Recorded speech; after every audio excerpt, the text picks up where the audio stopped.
باللہ من الشیطان الرجیم بسم اللہ الرحمن الرحیم اتل ما اوحی، آپ پڑھ کر سنائیں وہ چیز جو وحی کی گئی ہے الیک، آپ کی طرف، من الکتابی، کتاب سے، قرآن مجید، واقم الصلاۃ، اور قائم کریں آپ نماز کو، ان الصلاۃ تنہا، بے شک نماز روکتی ہے، عن الفحشاء والمنکر، بے حیائی اور برائی کے کاموں سے، ولذکر اللہ اکبر، اور اللہ تعالیٰ کا ذکر سب سے بڑا ہے، واللہ یعلم ما تصنعون، اور اللہ تعالیٰ جانتا ہے جو کچھ تم کرتے ہو۔ سورۃ العنکبوت قرآن مجید کی 29ویں سورت ہے، اس کی آیت نمبر 45 آپ کے سامنے تلاوت ہوئی ہے۔ 20واں سپارہ مکمل ہو گیا ہے، 21ویں سپارے کی ابتدائی پہلی آیت آپ کے سامنے تلاوت ہوئی ہے۔ سب سے پہلے ربط آیات ہیں کہ ان آیات کا تعلق پچھلی آیات کے ساتھ کیا ہے۔ گزشتہ آیات میں ایمان کا ذکر کیا گیا اور ایمان کے ساتھ ابتلا، امتحان، آزمائش کا ذکر ہو چکا ہے، اور ایک مثال کے ذریعے اللہ تعالیٰ نے کفر اور شرک کی کمزوری کو بھی بیان کیا کہ کفر اور شرک، اس کی مثال عنکبوت، مکڑی کے جالے کی ہے۔ وَإِنَّ أَوْهَنَ الْبُيُوتِ لَبَيْتُ الْعَنكَبُوتِ، گھروں میں سے سب سے کمزور گھر، جو نہ بارش کا مقابلہ کر سکتا ہے نہ طوفان کا مقابلہ کر سکتا ہے، وہ اس مکڑی کا جالا ہوتا ہے، مکڑی کا گھر ہوتا ہے۔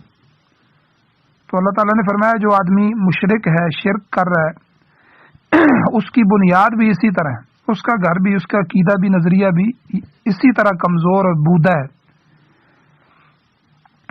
اب آگے کتاب الہی کی، اللہ تعالیٰ نے جو اپنی کتاب نازل فرمائی قرآن مجید، اس کی صداقت اور ساتھ ہی رسالت کا ضمناً بیان بھی فرمایا۔ اب اور اس کے بعد توحید اور معاد یعنی آخرت کا ذکر بھی ہوگا۔ اب آج کی آیت میں پہلے قرآن پاک کے متعلق ارشاد ہے کہ اتلو ما اوحی الیک من الکتاب، آپ پڑھیں اس چیز کو جو آپ کی طرف وحی کی گئی ہے کتاب کی صورت میں، یعنی قرآن مجید۔ تو اتلو، آپ تلاوت کریں، تو تلاوت کا معنی پڑھنا ہوتا ہے، اور یہ جو تلاوت ہوتی ہے یہ دو مقاصد کے لیے ہوتی ہے۔ تلاوت کا ایک مقصد حصول ثواب اور روحانی تسلی ہوتا ہے کہ مجھے ثواب حاصل ہو جائے اور میری روح کو تسکین مل جائے، میری روح کو تسلی ہو جائے، جیسا کہ حضور علیہ الصلاۃ والسلام کا ارشاد مبارک ہے، ترمذی جلد 2 صفحہ 119 پر یہ حدیث موجود ہے کہ قرآن پاک کے ایک ایک حرف کی تلاوت پر اللہ تعالیٰ 10 نیکیاں عطا فرماتا ہے، اور یہ ایسی بابرکت چیز ہے کہ ہر اہل ایمان نماز میں تلاوت قرآن پاک کا پابند بھی ہے، اور نماز کے علاوہ بھی زبانی طور پر یا قرآن پاک کو کھول کر ناظرہ پڑھنا، دیکھ کے پڑھنا بھی باعث اجر و ثواب ہے۔ البتہ دیکھ کر پڑھنے میں زبانی پڑھنے کی نسبت زیادہ ثواب ہے، کیونکہ زبانی پڑھنے والا صرف پڑھ رہا ہے، قرآن کی زیارت سے محروم ہے، لیکن دیکھ کر پڑھنے والا تلاوت بھی کر رہا ہے اور قرآن مجید کی زیارت بھی کر رہا ہے۔ اسی طرح امام بہقی رحمۃ اللہ علیہ نے بہقی شریف کے اندر یہ روایت لائی ہے کہ زبانی تلاوت سے زبانی تلاوت کرنے سے 1000 نیکیاں حاصل ہوتی ہیں، اور دیکھ کر پڑھنے سے 2000 نیکیاں حاصل ہوتی ہیں۔ اور باوضو ہو کر قرآن پاک کو پکڑنا، پھر اس کو کھولنا، پھر اس کے اوراق کو الٹنا پلٹنا، پھر اس کے الفاظ پر نگاہ ڈالنا، یہ ساری کی ساری چیزیں موجب اجر و ثواب ہیں، یہ اجر اور ثواب کی موجب ہیں۔ تاہم قرآن پاک کی افضل ترین تلاوت وہ ہے جو دوران نماز کی جائے۔ اور اسی طرح یہ تو پہلا مقصد ہے کہ تلاوت کرنے سے حصول ثواب ہو اور روحانی تسکین حاصل ہو۔ اور قرآن مجید کی تلاوت کا دوسرا مقصد کیا ہے کہ لوگوں کو تعلیم، واعظ اور نصیحت کرنا۔ پیغمبر علیہ السلام کا ایک فرض منصبی یہ بھی ہے کہ یتلو علیہم آیاتی ہی، سورہ جمعہ کی آیت نمبر 2 ہے کہ وہ لوگوں کو قرآن پاک کی آیتیں پڑھ کر سناتا ہے، لوگوں کو کتاب الہی کی طرف متوجہ کرنا اور اس کے احکام کی وضاحت کرنا اور ان پر عمل کرنے کی ترغیب دینا، یہ بڑا عظیم مقصد ہے۔ سورۃ النحل میں اللہ تعالیٰ ارشاد فرماتے ہیں، آیت نمبر 44 ہے کہ وَأَنزَلْنَا إِلَيْكَ الذِّكْرَ لِتُبَيِّنَ لِلنَّاسِ مَا نُزِّلَ إِلَيْهِمْ وَلَعَلَّهُمْ يَتَفَكَّرُونَ،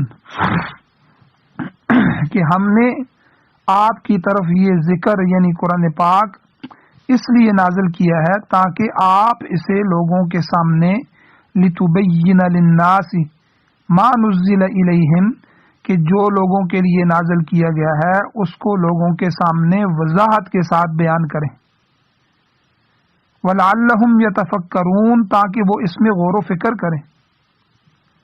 اس کے علاوہ اور بات یہ فرمائی کہ وَلَقَدْ وَصَّلْنَا لَهُمُ الْقَوْلَ لَعَلَّهُمْ يَتَذَكَّرُونَ، سورہ قصص کے اندر 51 نمبر آیت ہے کہ ہم نے لوگوں کے لیے ملا دیا ہے قول کو، وَلَقَدْ وَصَّلْنَا، ہم نے ملا دیا ہے، جوڑ دیا ہے، لَهُمُ الْقَوْل، ان لوگوں کے لیے قول کو، لعلہم یتذکرون، تاکہ وہ نصیحت حاصل کریں۔ مطلب یہ ہے کہ جس طرح پہلی قوموں کی طرف اللہ کا پیغام آتا رہا، اسی طرح آخری امت کے پاس اللہ کا قول بصورت قرآن حکیم آ چکا ہے، لہذا اب یہ لوگوں کا فرض ہے کہ اس میں غور کریں، اس میں فکر کریں اور اس میں توجہ کر کے نصیحت حاصل کریں۔ اور یہ غور و فکر اسی وقت ہوگا جب کوئی شخص قرآن پاک کو خود پڑھے گا یا کسی دوسرے آدمی سے سنے گا، تو گویا تلاوت کلام پاک ایک عظیم مقصد ہے۔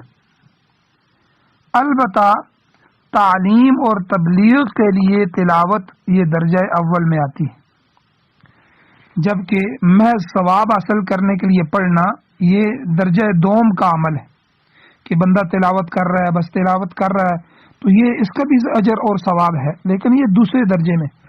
اب ایک بندہ لوگوں کے سامنے تلاوت کر رہا ہے اور ان کو اس تلاوت، ان آیات کا ترجمہ اور تفسیر بھی سمجھا رہا ہے، تو اس کا ثواب ڈبل ہے۔ تو یہ درجہ اول میں ہے کہ لوگوں کی سمجھ بوجھ کے لیے، لوگوں کی تعلیم و تبلیغ کے لیے تلاوت کی جائے۔ اب اس سے حضور علیہ السلام کی رسالت اور نبوت کا علم بھی ہو گیا، کیونکہ اللہ نے آپ کو نبوت عطا کر کے اپنے کلام پاک کو پڑھ کر سنانے کا حکم دیا، اتل ما اوحی الیک، کہ آپ ان پر تلاوت کریں جو کہ آپ پر وحی کیا گیا ہے، اللہ نے حکم دیا۔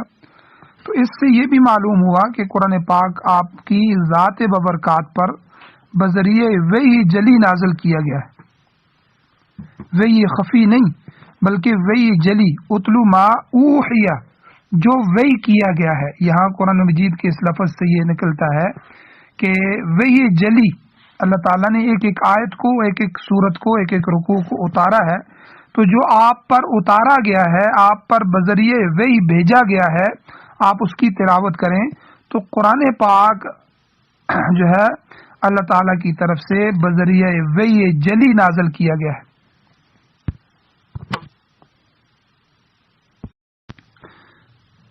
اور ساتھ ہی اللہ تعالیٰ نے قرآن مجید کی تلاوت کے حکم کے متصل ہی نماز کا حکم بھی بیان فرما دیا۔ یہ بات یاد رکھیں کہ قرآن مجید کی تلاوت کو نماز کے ساتھ بڑا گہرا اور خاص تعلق ہے۔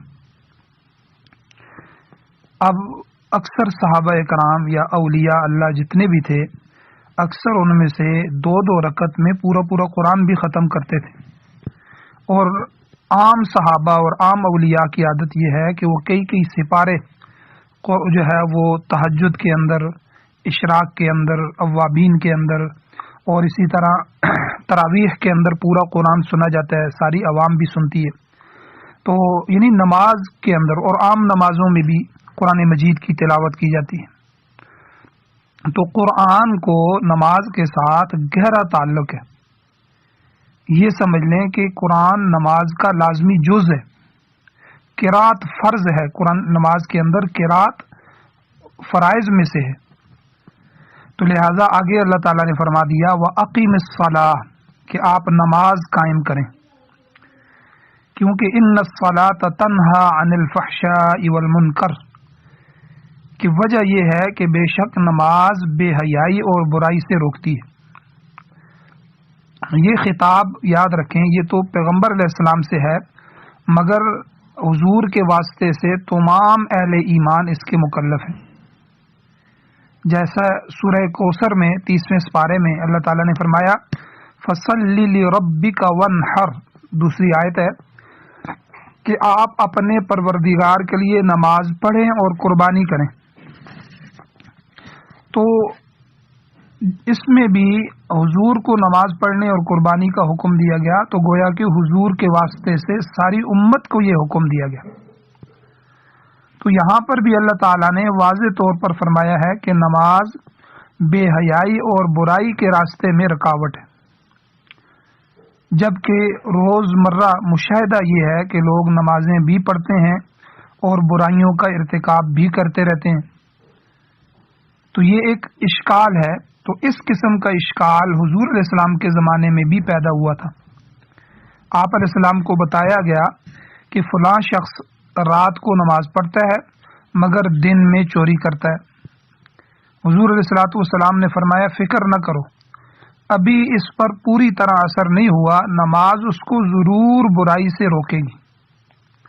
مطلب یہ ہے کہ نماز کی تاثیر تو یہی ہے کہ وہ بے حیائی اور برائی سے روکتی ہے، مگر اس کے لیے کچھ شرائط بھی ہیں، اور اگر وہ شرائط پائی جائیں اور موانعات بھی نہ ہوں، جو چیزیں مانع ہیں نماز کی خراب کرنے کے لیے وہ بھی نہ پائی جائیں، تو پھر یقیناً نماز اپنا اثر ظاہر کرے گی۔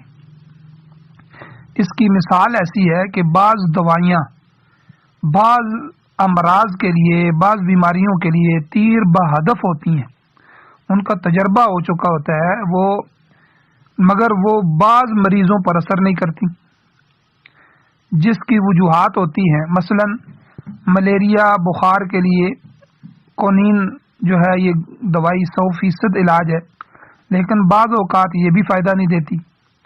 اس کی وجہ یہ ہوتی ہے کہ مریض ملیریا کے علاوہ کسی دوسری بیماری میں بھی مبتلا ہوتا ہے۔ اب یہ ملیریا والی بیماری تو ختم ہو رہی ہوتی ہے، لیکن دوسری بیماری جان نہیں چھوڑ رہی ہوتی، تو جس کی وجہ سے مریض صحت یاب نہیں ہوتا۔ تو بعض اوقات صرف ملیریا نہیں بلکہ ساتھ کوئی دوسرا بخار بھی ہوتا ہے، جس کی وجہ سے یہ بھی دوائی جو ہے کونین یہ مفید نہیں ہوتی۔ تو غرضے کے نماز برائیوں سے اس وقت روکے گی جب وہ پوری شرائط کے ساتھ ٹھیک طریقے سے خشوع خضوع سے توجہ سے ادا کی جائے گی۔ مثلا سورۃ الماعون میں ہے، اللہ تعالیٰ فرماتے ہیں فَوَيْلٌ لِّلْمُصَلِّينَ الَّذِينَ هُمْ عَن صَلَاتِهِمْ سَاهُونَ، کہ ہلاکت اور تباہی ہے مصلین کے لیے، ان نمازیوں کے لیے، الَّذِينَ هُمْ عَن صَلَاتِهِمْ سَاهُونَ، جو نماز کے مقصد سے ہی غافل ہیں، کہ جو اپنی نمازوں سے ہی غافل ہو چکے ہیں۔ نماز محض برادری میں پڑھ جاتے ہیں اور اس کی حقیقت سے واقف ہی نہیں، تو یہ تو بالکل ایسے ہی ہے جیسے کوئی شخص کسی کی نقل اتارے جو کہ مفید نہیں ہو سکتی. نماز کے لیے طہارت بھی شرط ہے. جو شخص نماز پڑھتا ہے مگر طہارت کا خیال نہیں رکھتا، صفائی کا خیال نہیں رکھتا، پاکیزگی کا خیال نہیں رکھتا، تو وہ بھی اس شرط کو پورا نہیں کرتا. لہذا جب یہ شرط پوری نہیں ہوتی تو نماز بھی اپنا اثر نہیں دکھاتی. اسی طرح نماز کے لیے دل جمی اور سکون کی بھی ضرورت ہے. اللہ تعالیٰ کا فرمان ہے وَقُومُوا لِلَّهِ قَانِتِينَ، سورہ بقرہ کی آیت نمبر 238 ہے، اور خدا تعالیٰ کے سامنے خشوع خضوع کے ساتھ کھڑے ہو جاؤ. اگر کوئی شخص دوران نماز سکون نہیں پکڑتا، کپڑوں اور بالوں سے کھیلتا رہتا ہے، فضول حرکات کرتا ہے، نظر کو ادھر ادھر کرتا رہتا ہے اور ادھر ادھر دیکھتا رہتا ہے، تو اس کو نماز کیسے فائدہ دے گی؟ نماز اس کے لیے کیسے مفید ہوگی؟ اور نماز اپنی تاثیر کیسے ظاہر کرے گی؟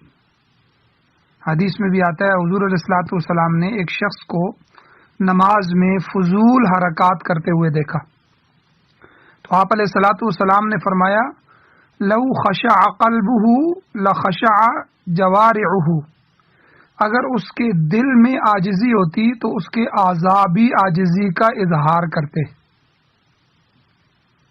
یعنی اگر دل میں خشوع خضوع ہے، دل اللہ کی طرف متوجہ ہے اور مخلوق سے کٹ گیا ہے، خالق کی طرف جوڑ پیدا ہو گیا ہے، تو اب کیا ہوگا؟ ہاتھ بھی سکون میں ہوں گے، پاؤں بھی سکون میں ہوں گے، آنکھیں بھی سکون میں ہوں گی. تو جسم کے اعضاء اور جوارح یہ بھی سکون میں ہوں گے.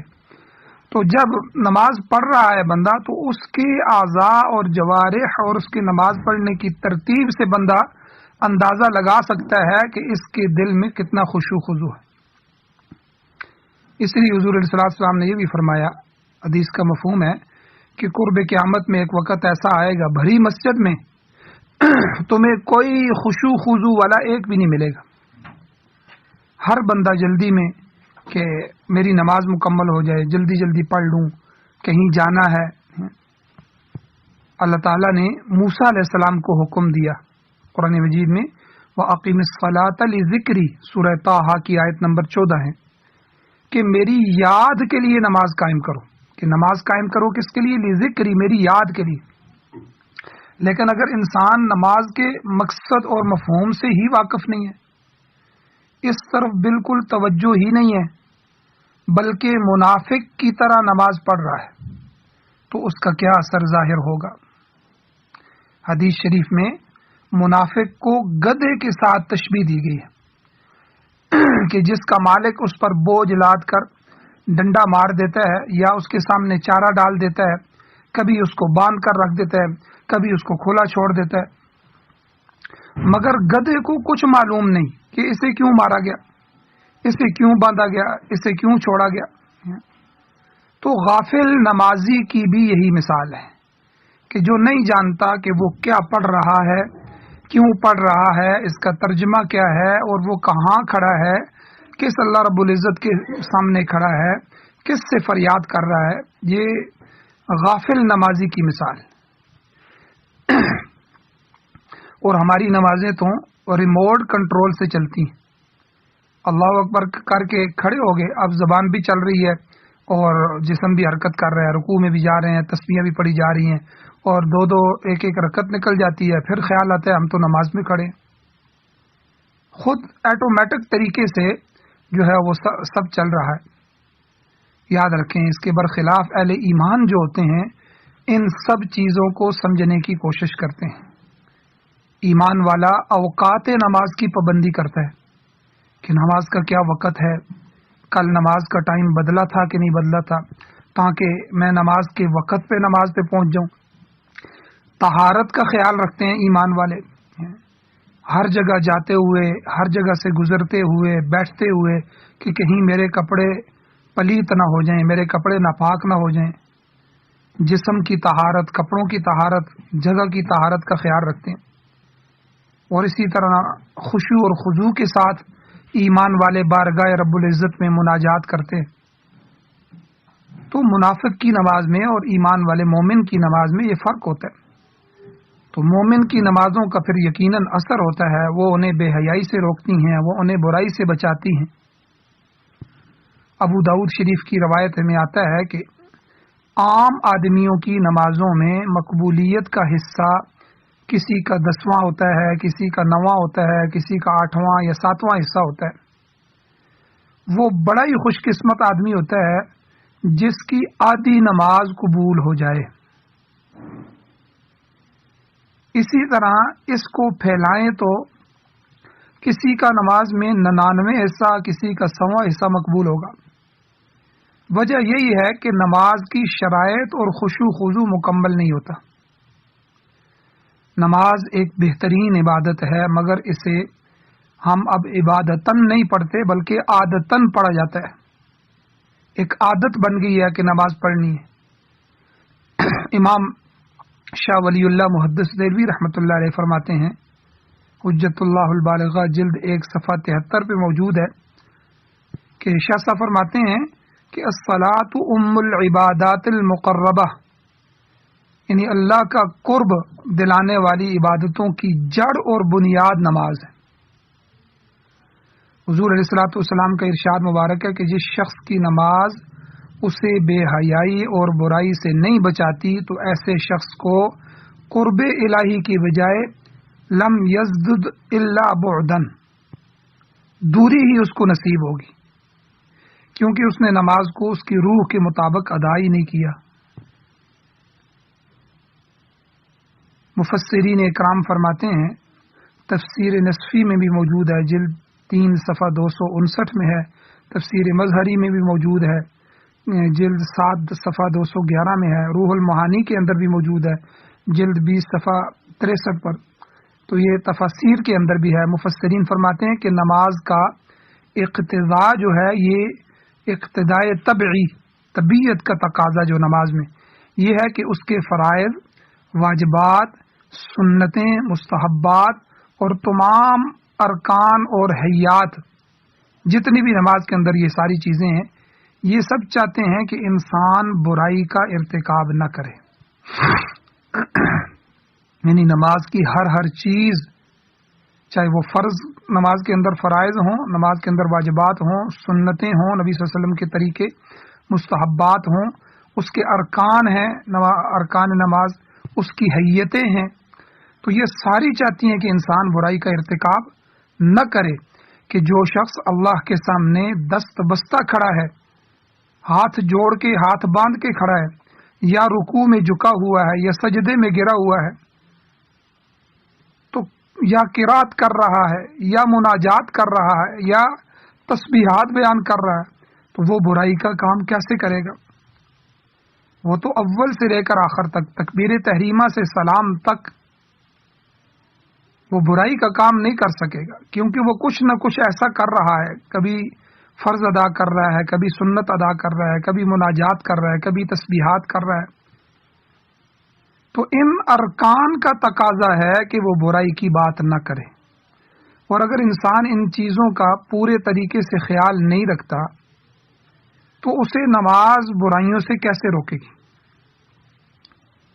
شاہ عبد القادر دہلوی رحمۃ اللہ علیہ فرماتے ہیں کہ اگر یہ بات کسی کی سمجھ میں نہ آئے تو کم از کم اتنی بات تو ہر شخص کی سمجھ میں آ سکتی ہے کہ جتنی دیر تک کوئی آدمی نماز کی حالت میں رہتا ہے، اتنی دیر تک تو بے حیائی اور برائی سے رکا رہتا ہے۔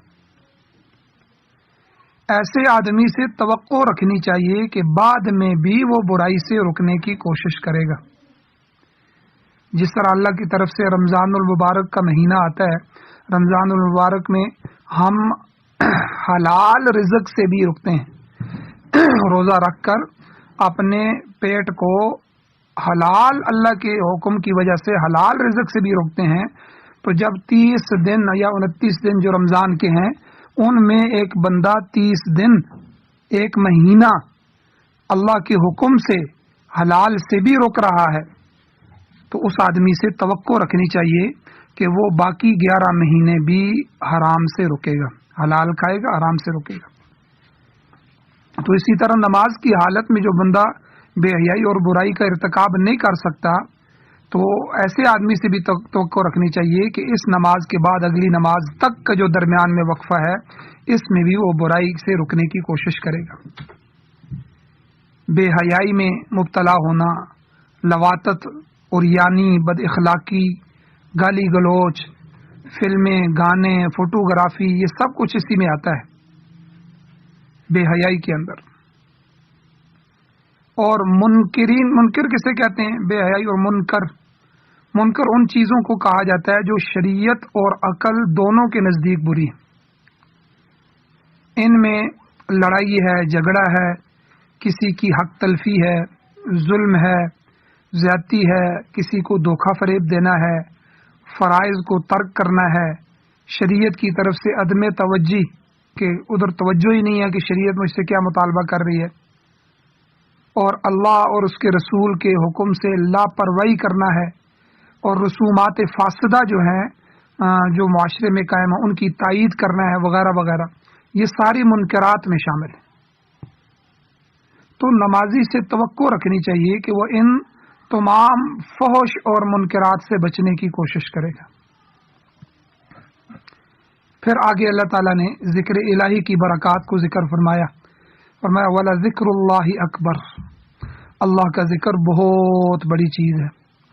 نماز اللہ کے ذکر کی ہی ایک صورت ہے جس کے قیام کا حکم دیا گیا، اقیم الصلاۃ، نماز قائم کرو۔ انسان کے اعمال کو اگر درجے کے لحاظ سے دیکھا جائے تو سب سے بڑا درجہ ذکر کا ہے، سب سے بڑا درجہ اللہ کو یاد کرنا، اللہ کا نام لینا، ذکر کرنا ہے۔ اور حضور علیہ الصلوۃ والسلام کا فرمان مبارک بھی ہے کہ حضور علیہ الصلوۃ والسلام نے ارشاد فرمایا ما من شیء انجا من عذاب اللہ من ذکر اللہ، کہ اللہ کے عذاب سے بچانے والی ذکر سے بڑھ کر کوئی چیز نہیں۔ سورۃ الاحزاب میں اللہ تعالیٰ کا فرمان ہے، آیت نمبر 41، یا ایھا الذین آمنوا اذکروا اللہ ذکرا کثیرا، اے ایمان والو اللہ کا ذکر کثرت کے ساتھ کرو۔ آپ دیکھیں، ذکر ایک ایسی چیز ہے جس کے لیے پاک ناپاکی سے پاک ہونے کی شرط بھی نہیں ہے۔ آدمی ناپاک ہے تب بھی تو ناپاک کی حالت میں قرآن کو نہیں چھو سکتا، دوسرے کام نہیں کر سکتا، لیکن اللہ کا نام لے سکتا ہے۔ اللہ کا نام لینا منع نہیں ہے۔ تو اے ایمان والو اللہ کو کثرت سے یاد کرو۔ سورہ انفال میں اللہ تعالیٰ آیت نمبر 45 ہے، اس میں ذکر فرماتے ہیں وَاذْكُرُوا اللَّهَ كَثِيرًا لَعَلَّكُمْ تُفْلِحُونَ، کہ اللہ کا ذکر کثرت سے کیا کرو تاکہ تمہیں فلاح نصیب ہو جائے، تم کامیاب ہو جاؤ۔ یہ لسانی ذکر ہے جس میں قرآن کی تلاوت، تسبیحات، استغفار اور حمد و ثنا وغیرہ سب شامل ہیں، اور یہ ذکر کی عام صورت ہے۔ اس کے علاوہ قلبی ذکر بھی ہوتا ہے۔ قلبی ذکر کیا ہے کہ اللہ تعالیٰ کی نعمتوں میں غور و فکر کر کے اس کا شکر ادا کرنا، یہ قلبی ذکر ہے۔ حسن حسین کی روایت میں آتا ہے کہ کل مطیع للہ وہو ذاکر، ہر وہ شخص جو اللہ تعالیٰ کی اطاعت میں لگا ہوا ہے وہ اللہ کا ذکر کرنے والا ہے۔ ہر نیکی کا کام انجام دینے والا آدمی ذاکر ہے، تاہم آسان ذکر زبان سے اللہ کی حمد و ثنا بیان کرنا ہے۔ ایک شخص آیا، اس نے آ کے حضور علیہ الصلوۃ والسلام سے دریافت کیا کہ یا رسول اللہ صلی اللہ علیہ وسلم کون سا عمل افضل ہے؟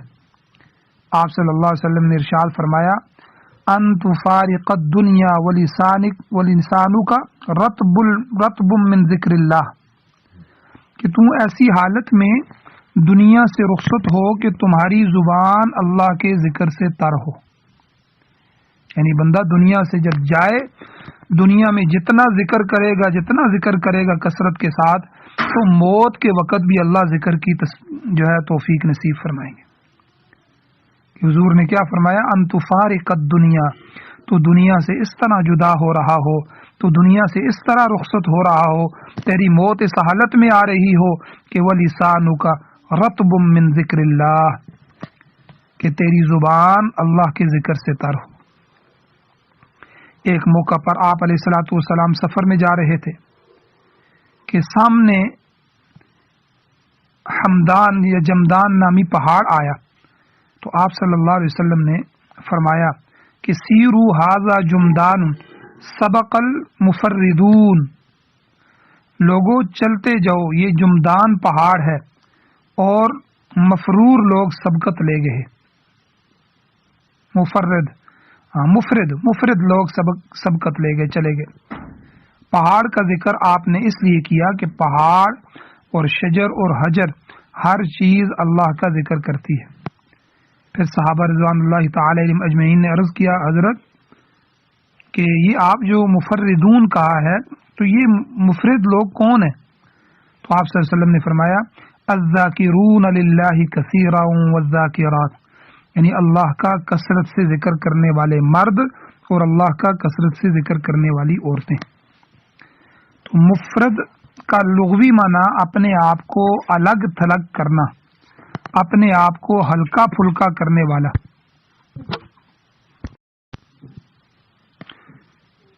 تو مطلب یہ ہے کہ کثرت سے ذکر الہی کرنے والا جب پلسرات پر سے گزریں گے تو اپنے آپ کو ہلکا پھلکا محسوس کریں گے، بالکل ہلکا پھلکا۔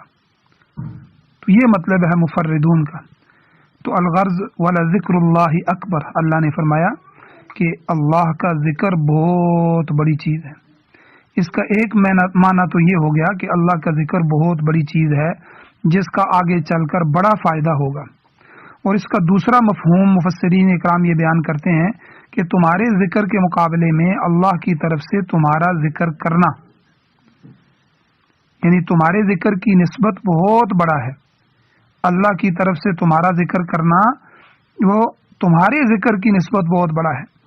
حدیث شریف میں آتا ہے کہ اللہ تعالیٰ کا فرمان ہے کہ جب میرا بندہ مجھے یاد کرتا ہے تو میں اس کے ساتھ ہوتا ہوں، پھر جب وہ مجھے اپنے جی میں دل میں یاد کرتا ہے تو میں بھی اس کو اپنے جی میں یاد کرتا ہوں، اور وہ لوگوں کے سامنے میرا ذکر کرے تو میں ان سے بہتر بندوں کی جماعت میں اس کا ذکر کروں گا، یعنی فرشتوں کی جماعت میں اللہ تعالیٰ فرشتوں سے فرماتا ہے کہ دیکھو میرا یہ بندہ میرا ذکر کر رہا ہے۔ بہرحال خدا تعالیٰ کا بندوں کا ذکر کرنا یہ بندوں کے ذکر الہی سے بھی بہتر ہے۔ ایک بندہ اللہ کو یاد کر رہا ہے اور اللہ اس بندے کو یاد کر رہے ہیں تو یہ کتنی بڑی قیمتی چیز ہے اس بندے کے لیے۔ اور اس کا یہ بھی مفہوم ہو سکتا ہے کہ بندہ جو ذکر الہی کرتا ہے چاہے وہ زبان سے کرتا ہے یا جوارح سے یا قلب سے، اور اس کا مقصد اللہ تعالیٰ کی رضا ہوتا ہے اور ثواب حاصل کرنا ہوتا ہے، تو اس کے بدلے میں اللہ جو اس کا ذکر کرے گا، یعنی اس کو جو اجر و ثواب عطا کرے گا وہ بندے کی نیکی سے بہر صورت بہتر ہوگا، کیونکہ اللہ تعالیٰ کا فرمان ہے کہ من جاء بالحسنۃ فلہ عشر امثالھا، سورہ انعام کی آیت نمبر 161 ہے کہ جو ایک نیکی کرتا ہے اللہ سے کم از کم 10 گنا اجر پاتا ہے۔ یہ تو کم از کم 10 گنا ہے۔ من جاء بالحسنۃ، جو نیکی لے کر آیا، فلہ عشر امثالھا، اس کی مثل اس کے لیے 10 گنا ہے، اور اس کی زیادہ سے زیادہ کوئی حد نہیں، لہذا یہ اجر بندے کے ذکر سے بہرحال بہتر ہے۔ ام المؤمنین حضرت عائشہ صدیقہ رضی اللہ تعالی عنہ فرماتی ہیں کہ کان رسول اللہ صلی اللہ علیہ وسلم یذکر فی کل احیانہ، یذکر فی کل احیانہ، یعنی رسول مقبول صلی اللہ علیہ وسلم اپنے تمام اوقات میں اللہ تعالیٰ کا ذکر کرتے تھے، یعنی ان کا کوئی وقت ذکر الہی سے خالی نہیں ہوتا تھا۔ حضور کی دل کی کیفیت چاہے بیوی بچوں میں موجود ہوں، چاہے حضور بازار میں موجود ہوں، چاہے لشکر کے ساتھ موجود ہوں، چاہے انفرادی بیٹھے ہوئے ہوں، چاہے حضور کے اجتماعی اوقات ہوں، حضور کا دل کبھی ایک لمحے کے لیے بھی کسی نبی کا دل اللہ سے غافل نہیں ہوا۔ تو کیا فرمایا کہ